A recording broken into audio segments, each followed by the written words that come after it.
ልብሱም እንደ በረዶ ነጭ ሆነ። ከደቀ መዛሙርቱ መካከል ሙሴና ኤልያስ ከጌታ ጋር ሲነጋገሩ ይታያቸው ነበር። ገረሙ በመምሸታቸው ቤተሰቦቻቸው እነርሱን ፍለጋ የጋገሩት ሙልሙል ዳቦ ይዘው ወጥተው ነበር። ልጆቼ እኛም ይሄ ብላችሁ ስትጨፍሩ ሙልሙል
ሰላም ለከ ኦ ደብረ ታቦር ደብረ ታቦር ሆይ ሰላም ላንተ ይገባል ብላችሁ እጅን ሱት በእውነቱ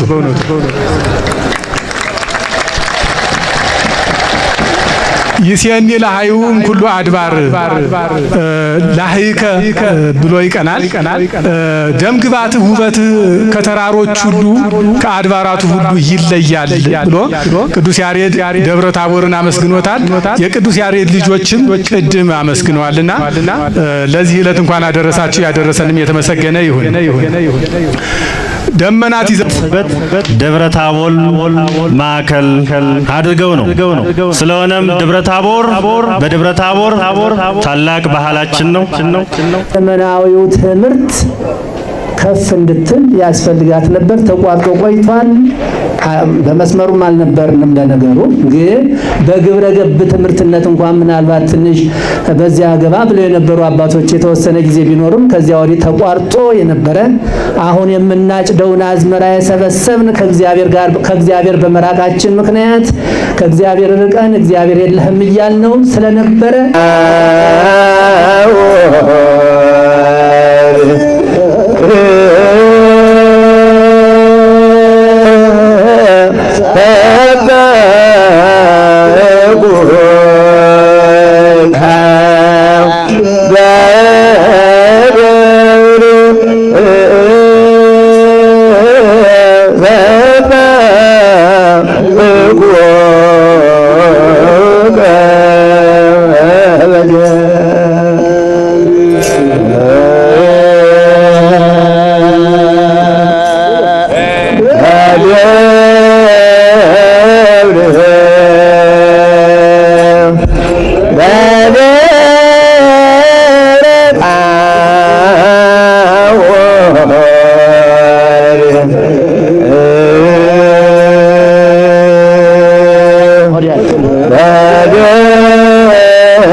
በደብረ ታቦር በደብረ ታቦር ተባረኩከ በደብር ተባረኩከ በደብር ተባረኩከ በደብር ተባረኩከ በደብር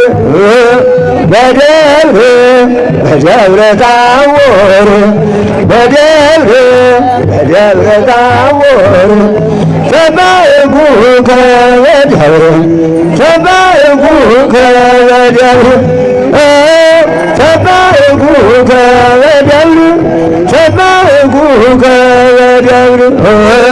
በደብር በደብረ ታቦር በደብረ ታቦር ተባረኩከ በደብር ተባረኩከ በደብር ተባረኩከ በደብር ተባረኩከ በደብር በደብረ ታቦር በደብረ ታቦር ተባረኩከ በደብር ተባረኩከ በደብር ተባረኩከ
ጽበቅና ሐሰት ተሻቆ ግሬት ብርሶ በእንዴት አካንቴ እኔን ደብረ ታቦሬን በልጁ ክብረት ብርሽ ትልቆች ሲሉ ተረተረንደ ኢትዮጵያ ኦርቶዶክስ ተዋሕዶ ምንም ተይሰስ ሳይሳሽ ተራዋ ቀለም ሲተም ምድረን ተዳክስ ነው ፈንደል ድግቆት ድርገ ተሮ ዚምን ኮረዙ ዘሚን ብርሃን ዙ ዚምንም ተካቀነን አርቀሽ ተከነተ እንጂ ሳይሳሽ ተጁላይ ዝብጣ ብርድ እኔን ደብረ ታቦሪስ አንቺ ያምራል። እስኪ አንቺ አስረጃት። ስሚ ልጄ፣ አሸንዳ በዓል አንቺ እንዳሰብሽው ተራ በዓል አይደለም። ይልቁንም አባትሽ እንዳለው ትልቅ ሃይማኖታዊ ትውፊት ያለው ሲሆን ይኸውም ልጃገረዶች የሚያስሩት አሸንዳ የእመቤታችን ዘላለማዊ ድንግልና እንዲሁም የእርገቷ ምሳሌ ነው። በእርገቷ ሰዓትም መላእክት እንዳሸን ዙሪያዋን ከበዋት ስለነበረ ልጃገረዶችም በወገባቸው ዙሪያ ሲያስሩት እናያለን። የዛኔም አሸንዳ ተብሎ ተጠርቷል። በይ ልጄ አሁን አድርጊውና ሂጂ።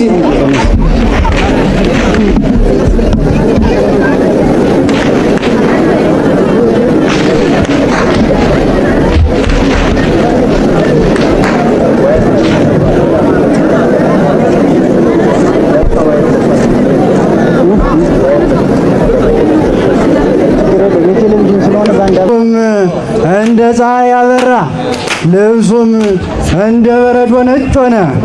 ከደቀ መዛሙርቱ መካከል ሙሴና ኤልያስ ከጌታ ጋር ሲነጋገሩ ይታያቸው ነበር። አዎ የዛን ሰዓት የነበረሙ በመምሸታቸው ቤተሰቦቻቸው እነርሱን ፍለጋ የጋገሩት ሙልሙል ዳቦ ይዘው ወጥተው ነበር። ልጆቼ እኛም ይሄ ብላችሁ ስትጨፍሩ ሙልሙል እናዘጋጃለን፣ ስጨርሱ እንሰጣችኋለን። በሉ ልጆቼ አሁን ጨፍሩ፣ ቡሄ ቡሄ በሉ በሉ እስኪ ሃሌሉያ አንተ ሰው አዛኙ ጌታ ሙሴ ኤልያስ ከፊቱ ነበሩ፣ ስለ ጌትነቱ የመሰከሩ። ደብረ ታቦር ደብረ ሲና ብርሃን በእናንተ አለና፣ ደብረ ታቦር ደብረ ሲና ብርሃን በእናንተ አለና። አብን መሰከረ በብሩህ ደመና፣ ቃልን ስሙት አለ ልጄ እሱ ነውና። ለመኖር ፈልጎ ጴጥሮስ በተራራ አምላኩን ጠየቀ ብሎ ዳስ እንስራ። ደብረ ታቦር ደብረ ሲና ብርሃን በእናንተ አለና ብዬ ደሞም ማምዬ መጣው ለሰላምታ እቤት ካሉ ብዬ እንኳን ላሸንድዬ አደረሶት ብዬ ደሞም ማምዬ መጣው ለሰላምታ እቤት ካሉ ብዬ እንኳን ላሸንድዬ አደረሶት ብዬ ኢየሩሳሌም ሄደሽ ንግስት በልቧ ይዛ ትልቅ እምነት አበባ አስቀምጣ ቆመች ከፊት አስገባኝ በረኛው እንዳይበላኝ ውሻ አስገባኝ ከልካይ እመት የለም ወይ ይሄ ቤት የማን ነው የኮራ የደራ ከነ ባለቤቱ ስሙ የተጠራ ከፈረስ አፍንጫ ይውላል ትንኝ የዚህ ቤት ባለቤት ጤና ይስጥልኝ አሸንዳ አበባ ይሄ ቤት የማን ነው የኮራ የደራ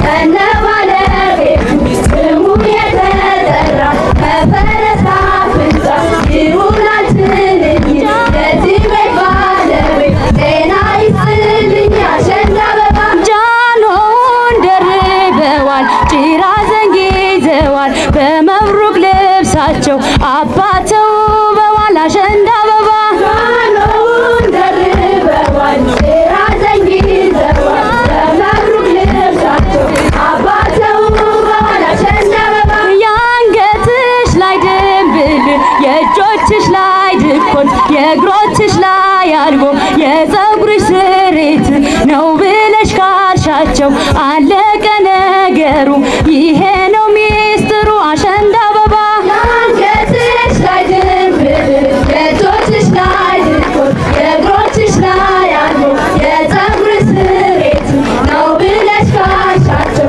አለቀ ነገሩ ይሄ ነው ሚስጥሩ አሸንዳ አበባ አሸንዳ ሸብ ሸብ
በሰማይ ገነቱን ያወርሳችሁ።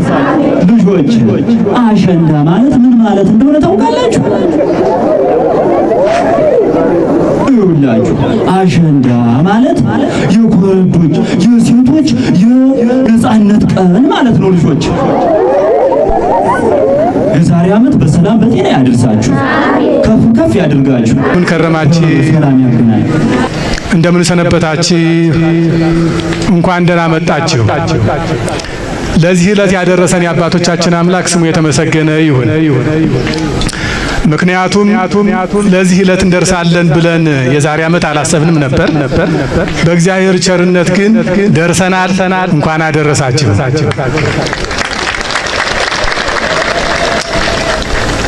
ሰላም ለከ ወደብረ ታቦር ይሴኒ ለሃዩ እንኩሉ አድባር። ቅድም ሊቃውንቱ የተናገሩት ነው። ምእመናኑም በእውነቱ ይህን ቃል አብራችሁ ብትሉ ደስ ይለኛል። ሰላም ለከ በሉ እስኪ። ሰላም ለከ ኦ ደብረ ታቦር፣ ደብረ ታቦር ሆይ ሰላም ላንተ ይገባል ብላችሁ እጅን ንሱት። በእውነቱ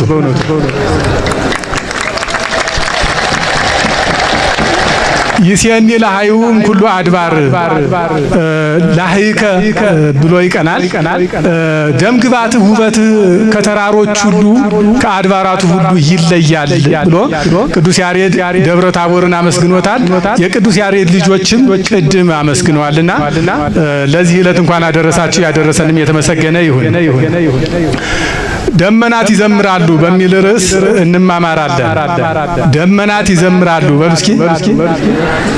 ደመናት ይዘምራሉ። ይህንን ቃል የተናገረው ቅዱስ ያሬድ ነው። መዋሥዕት በሚባል ድርሰቱ ወበውስቴቱ ይዘምሩ ደመናት፣ በውስጡም ደመናት ይዘምራሉ ይላል። ይታያቸዋል ደመናው። እነዚህ ተራራውን ይዘው የሚመጡ ናቸው እና ቅዱስ ያሬድ ስለ ደብረ ታቦር ሲናገር እንዲህ ይላል። ከመነሻው ስንነሳ ለዝንቱ ደብር ይሴብህዎ ወሃይስት፣ ይህንን ተራራ ፈሳሾች ያመሰግኑታል ይላል። ወለዝንቱ ደብር ይጠፍሁ ሎቱ አፍላግ፣ ለዚህ ተራራ ወንዞች በእጃቸው ያጨበጭቡለታል። ወኪያሁ ይሴብሁ አብህርት ወይም ይሴፈው አብህርት፣ ባሕሮች ወይም ደግሞ እነ ጣናን በለውና ዛሬ እነ አባይ ህዳሴ ግድባችን ይህንን ተራራ ተስፋ ያደርጉታል፣ ያመሰግኑታል። ወበውስቴቱ የብቡ ይዘምሩ ደመናት፣ በውስጡ ደግሞ ደመናት ይዘምራሉ። ይህ ድንቅ ሳይንስ ነው። ምክንያቱም ቤተ ክርስቲያን የሰጠችን ዛሬ ዓለም የሚራቀቅበት ነው። ተራራዎች የውሃ መገኛዎች ናቸው። ተራራዎች የፈሳሾች መገኛዎች ናቸው። ፈሳሾችም ደግሞ ተራራዎችን ያመሰግናሉ። ሲወርዱ ቀላይ ለቀላይ ይጼውኦ በቃል አስራቢከ ተጻውአ በቃል አስራቢከ፣ አንዱ ወንዝ አንዱን ወንዝ ይጠራዋል። እያለ ይጠራዋል። ያ የወጣበትን ተራራ እያመሰገነ እየወረደ ነው። በእውነቱ ቅዱስ ያሬድ ይህንን በጣም የረቀቀ ፍልስፍና በመንፈስ ቅዱስ ተቃኝቶ ተናግሮታል። ከተራራው ደግሞ ባሕሩ የሚጠብቀው አለ። ምክንያቱም ዘይሰቅዮ ለአድባሩ ኃጢአት ይሆን፣ ተራሮቹን በውሃ ያረሰርሳቸዋል ይላል ቅዱስ ዳዊት። ተራራ ላይ ውሃ አለ፣ ምንጭ አለ እና ምሁራኑ እንደምታውቁት ጉና ላይ ከ77 በላይ ምንጮች ይመነጫሉ አይደል? ጣና ጉና ባይኖር ጣና የለም ማለት ነው። ደብረ ታቦር ኢየሱስ ባይኖር ጣና የለም ማለት ነው። አባይ ግድብ ልንገድብም አንሰለፍም ነበር ማለት ነው። ስለዚህ እናንተስ አታጨ ተራራ ይህ ተራራ የውሃ መገኛ ነው፣ የባሕር መገኛ ነው። የደመናዎች ደግሞ መዘመሪያ ነው። ደመናዎቹ እንደምታዩቸው መጀመሪያ መጥተው መሰረት የሚጥሉት ተራራው ላይ ነው። ከዚያ ላይ ይሆኑና ተራራውን ይከቡና ይዘምራሉ፣ ነጎድጓዳቸውን ያሰማሉ። ከነጎድጓዳቸው በኋላ ዝናባቸውን ያዘንባሉ። እነዚህ ዛፎች የሚገኙት በተራራ ነው። ተራራዎቹ የዛፎች መገኛዎች ናቸው። ዛፎች ደግሞ እንደሚባለው እንግዲህ ውሃን ይጠራሉ ማለት ነው። ደመናው ተራራ ላይ መጥቶ የሚከበው ውሃ ጠልፎ ለመሄድ ውሃ ወደ ደመና የሚወጣው በጉም ተጠልፎ ነው ወደ ላይ የሚወጣው። ከውቅያኖስ የሚላክ አለ፣ ተራራዎች ላይ የሚላክ አለ። ያጉም ይወርድና ከተራራዎች ጤዛ ላይ ከባህሩ ደግሞ ከውሃው ላይ ዝናብ ጭኖ ወደ ላይ ይወጣል። ሲወጣ በደመና አይበት ይቋጠራል፣ በነፋስ ወደ ጋዝ ይጫናል። ማለትም በደመና ግመል ተጭኖ በነፋስ ታስሮ ነው ወደ ላይ የሚወጣው።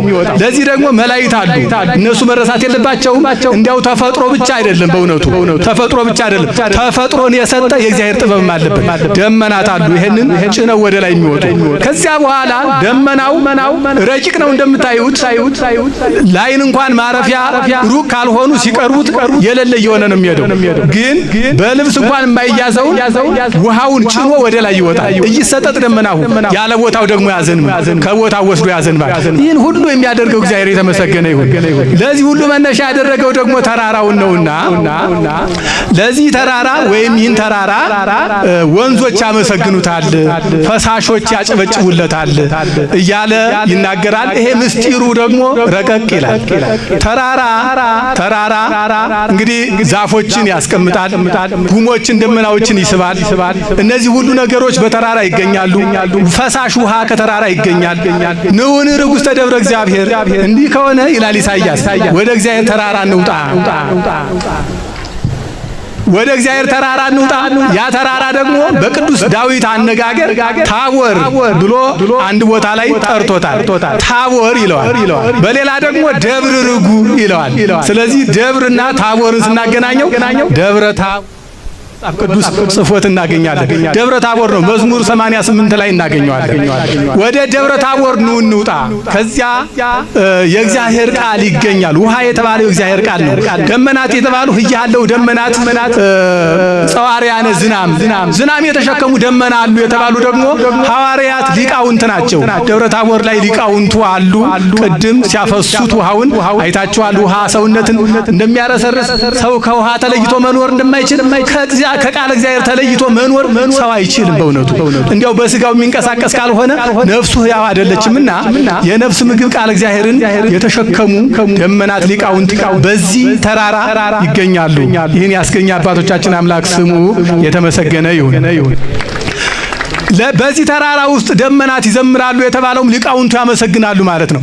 እንግዲህ ይህ ተራራ እንዴት ያለ ተራራ ነው ስንል ቅዱስ ያሬድ መልሳለሁ።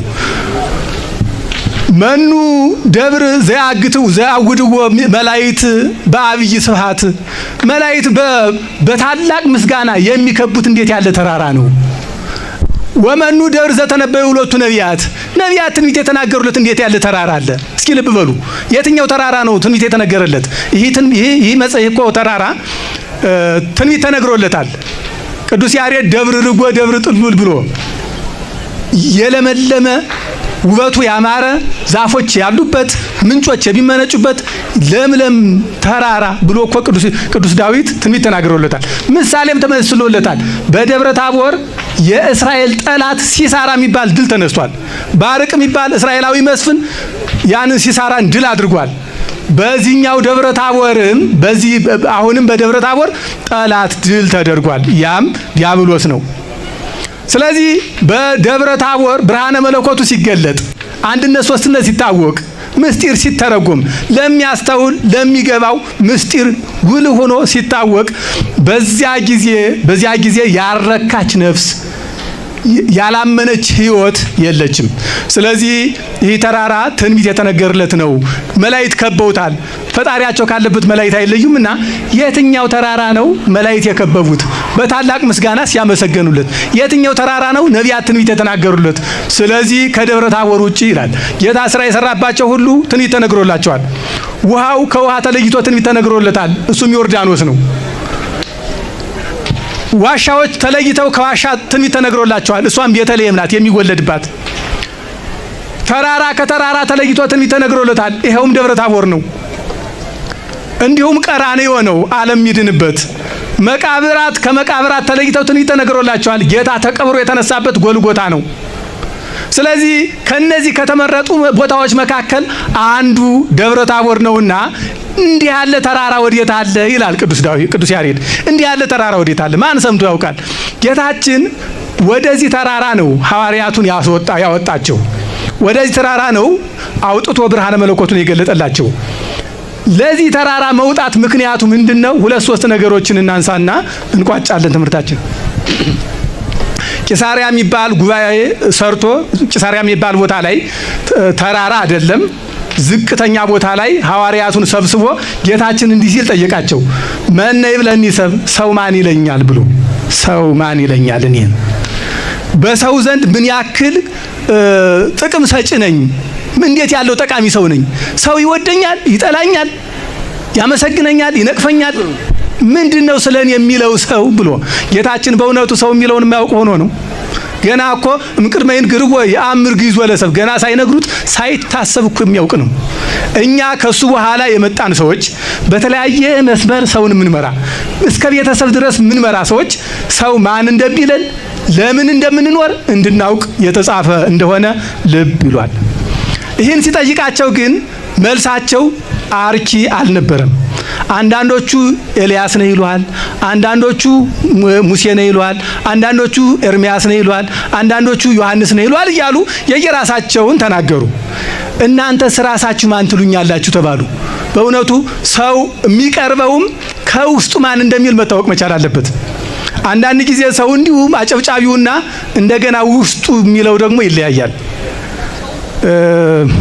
የንጉስ ልጅ ሲሞት 150 አልቃሿል ይባላል። ንጉሱ ሲሞት ግን 50 ብቻ። ስለዚህ ምን ማለት ነው ይሄ ነገር? ማን ይለው ነበር ሰው ያን ሰው ማለት ነው። ስለዚህ ሰው የሚለውን ሰው ማወቅ አለበት። ያ ሰው ራሱ ማን ይለዋል? እና ሐዋርያትን እናንተስ ማን ትሉኛላችሁ ሲላቸው በእውነት ተጨነቁ።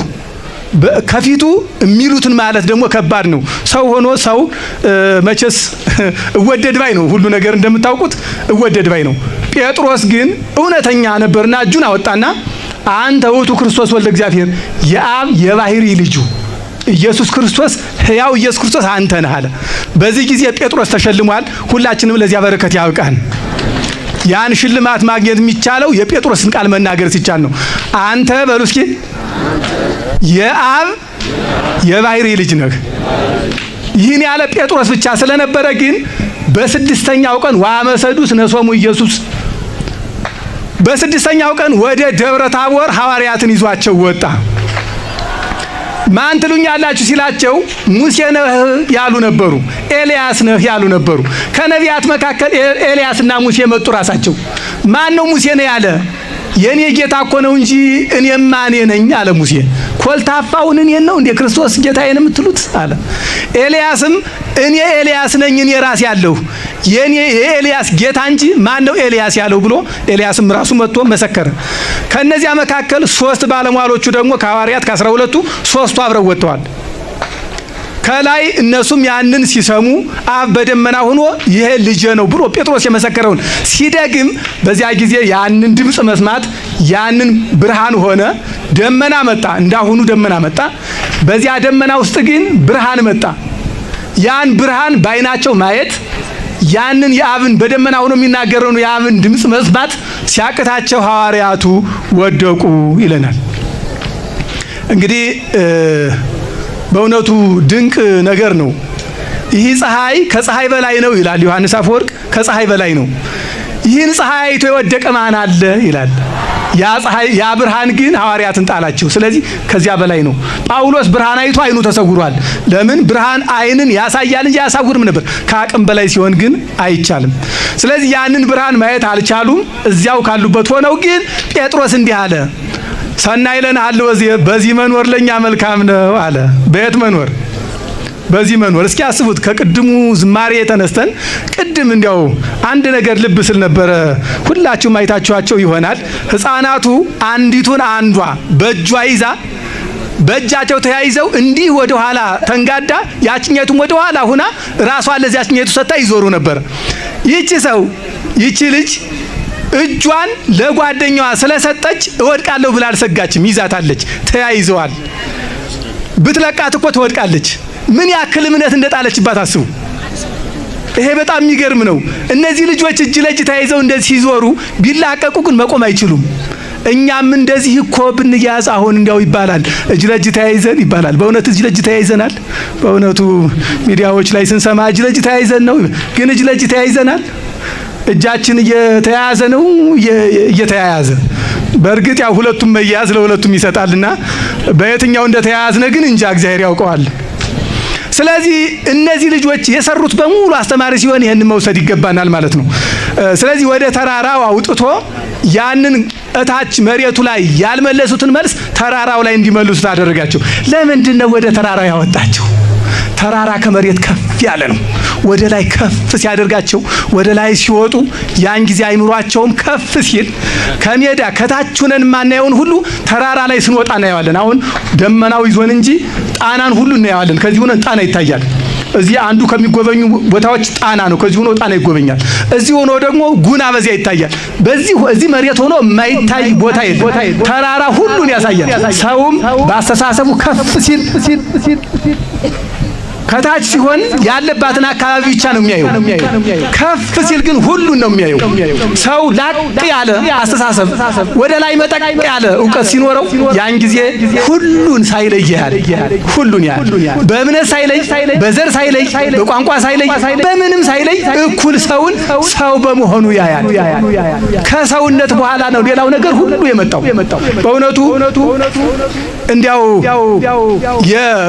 የአውደ ምሕረት ቀለብ ብቻ እያደረግነው እንጂ ሰውን በሰውነቱ ካላከበር ነው ከዚያ በላይ ምን ይምጣ?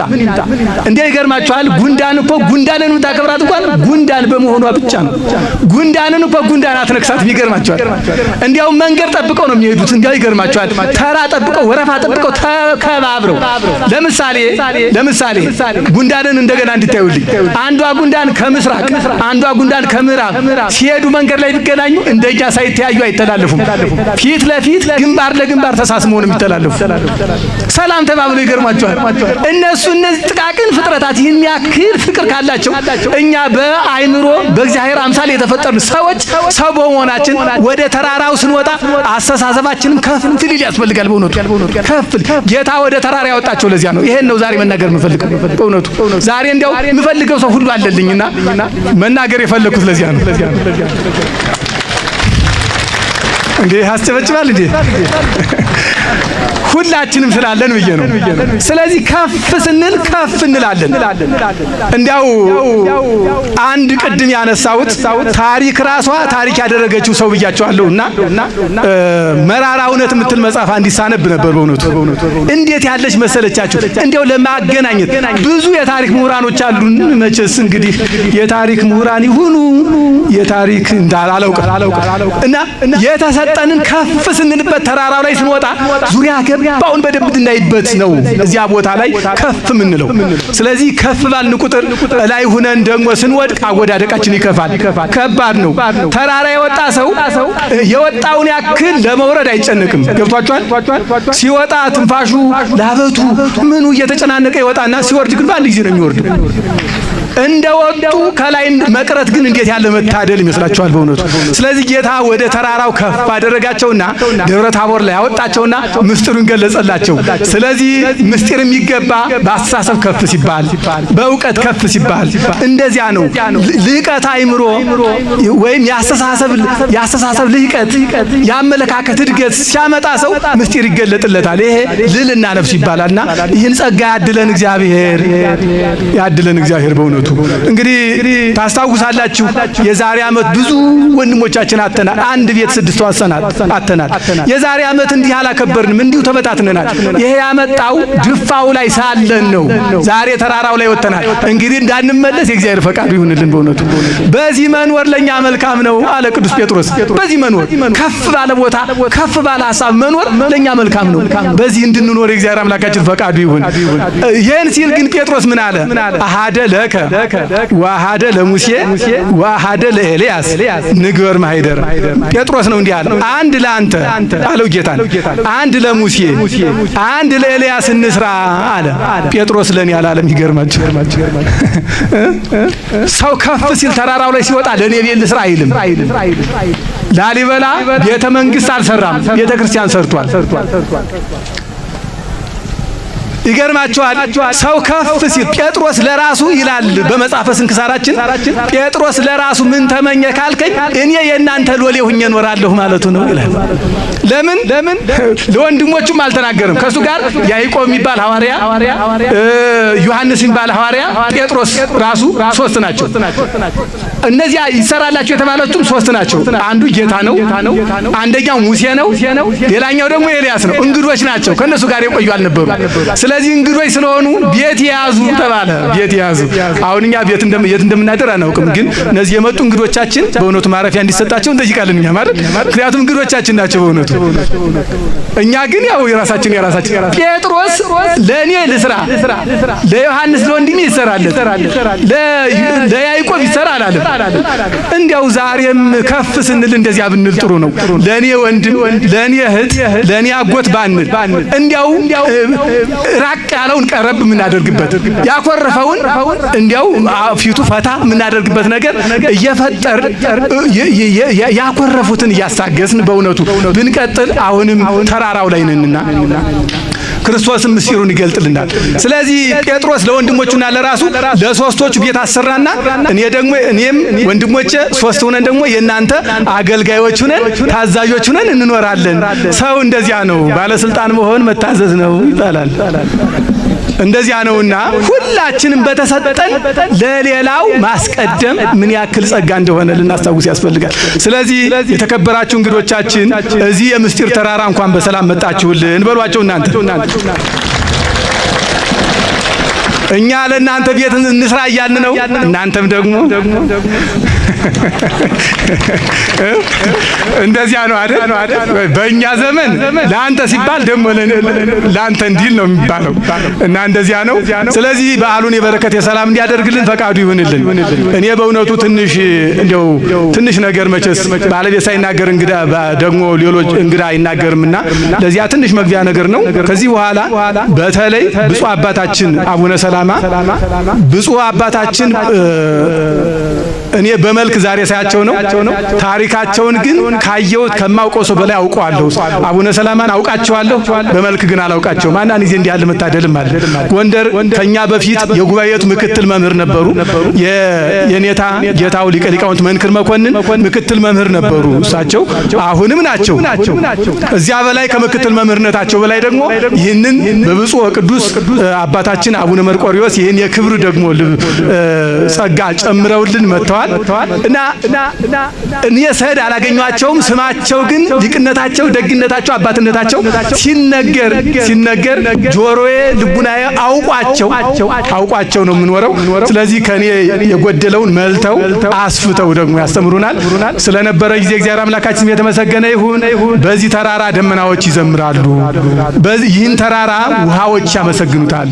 በዚህ ተራራ ባህሮች ደስ ይላቸዋል፣ ተስፋም ያደርጉታል። ይህን ተራራ በዚህ ተራራ ለመኖርና ምስጢረ እግዚአብሔርን ለማወቅ ፈቃዱ ይሁንልን። ወስብሐት ለእግዚአብሔር። ሌላውን ብሔር ጠል ያልሆኑ ኦሮሞንና ሌላውን ብሔር እኩል የሚያዩ ለሁሉም የኢትዮጵያ ብሔር ብሔረሰቦች እኩል ፍቅር ያላቸውና የሐሰቱን ትርክት ንደን ትክክለኛውን ታሪክ እንገነባለን በሚል ሐሳብ ሁሉ ጊዜ መልእክት የሚያስተላልፉት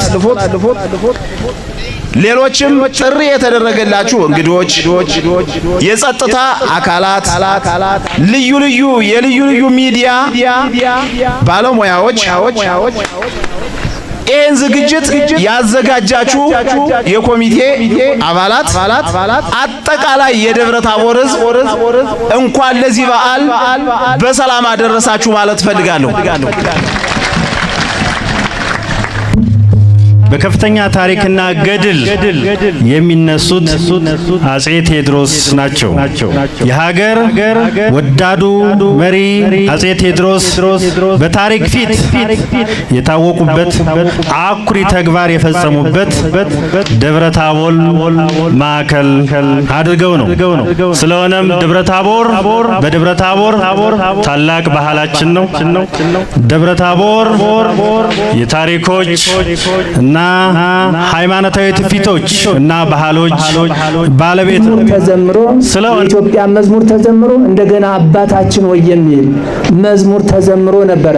ባንዲራውም ሲሰቀል ባንዲራውም ሲወርድ ይሄ ሀገርንም ቤተክርስቲያንንም የወከለ ስለሆነ ቤተክርስቲያኒቱ አብራ በዘመናዊው ትምህርት ከፍ እንድትል ያስፈልጋት ነበር። ተቋርጦ ቆይቷል። በመስመሩም አልነበርንም ለነገሩ።